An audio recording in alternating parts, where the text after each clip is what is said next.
खासदार उदयनराजेंच्या वक्तव्यानं नवा वाद निर्माण होण्याची आता शक्यता दिसते। महात्मा फुलेंनी प्रतापसिंग महाराजांचं अनुकरण करून पहिली शाळा सुरू केली असं वक्तव्य केल्यानं वादाला तोंड फुटलंय। उदयनराजेंनी खोटा इतिहास पसरवू नये असं प्रत्युत्तर आता हर्षवर्धन सपकाळ यांनी दिलंय। तत्कालीन राजे इंग्रजांच्या क्लबचे मेंबर होण्यासाठी धडपडत होते असा निशाणा लक्ष्मण हाके यांनी साधल्याचं बघायला मिळालं।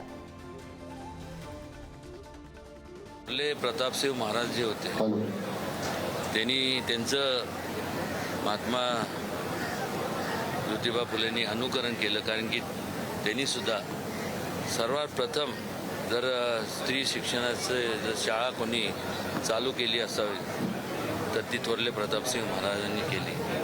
ती सुद्धा सातारच्या त्यांच्या स्वतःच्या राजवाड्यात केली। जग साक्षी आहे, इतिहास साक्षी आहे की सावित्रीबाई फुलेंचं, महात्मा ज्योतिबा फुलेंचं अनन्यसाधारण जे योगदान आहे ते आपल्या सगळ्यांच्या समोर आहे। विनाकारण खोडसळ पद्धतीने अशा पद्धतीने इतिहासाची छेडछाड केल्या जाणं हे दुर्दैवी आहे। कुठे आपण गेलात आणि कोण होतास तू, काय झालास तू, हे म्हणण्याशिवाय आमच्याजवळ कुठलं दुसरं गत्यंतर नाही।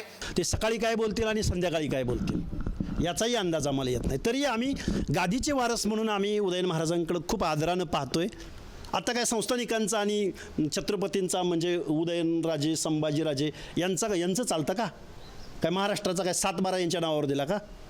त्यामुळं जबाबदारीनं वक्तव्य करावेत, नाहीतर नाईलाजानं आम्हालाही बोलावं लागेल। लोकशाही आहे, त्यांना व्यक्त होण्याचा जेवढा अधिकार आहे तेवढाच गावगाड्यातल्या समाज व्यवस्थेतल्या सामान्य नागरिकाला तेवढाच अधिकार आहे। उदयनराजेंना महात्मा फुलेंचं महत्त्व कळलं आणि ते इथं वाड्यावर नतमस्तक व्हायला आले असं वाटलं होतं, कौतुक वाटलं होतं। परंतु आजच्या 11 एप्रिलच्या दिवशी महात्मा फुले जयंतीच्या दिवशी इथं येऊन महात्मा फुलेंचं महत्त्व कमी करायचं आणि त्यांच्या जे पूर्वज आहे त्यांचं महत्त्व वाढवायचं। मला याच्यामध्ये आता उदयराजे भोसले साहेब काय बोलले त्यावर शिक्षण खात्याचे मंत्री किंवा तिथे आम्ही त्याचा अभ्यास करून बोलू। पण आता तुम्ही प्रत्येक प्रश्न मला आता विचाराल, ज्या प्रश्नाची माहिती नाही। उदय बोले वो राजा है, हम प्रजा है, हम उनके खिलाफ कैसे बात करेंगे भाई। पण मला एक माहिती आहे, पूर्वीचे राजे रजवाडे आपल्या घरातील मुलांना शिकवण्यासाठी राजवाड्यामध्येच व्यवस्था करत होते, पण ते राजवाड्यातील राजघराण्यातील मुलांना सार्वजनिकरित्या ती शाळा जी आहे 1851 साली जी आहे नंतर ब्रिटिशांकडे सुपूर्द करण्यात आली आणि 1 जानेवारी त्याच्या अगोदर 1 जानेवारी 1948ला महात्मा फुले सावित्रीबाई फुल्यांची पहिली मुलींची शाळा निर्माण झाली।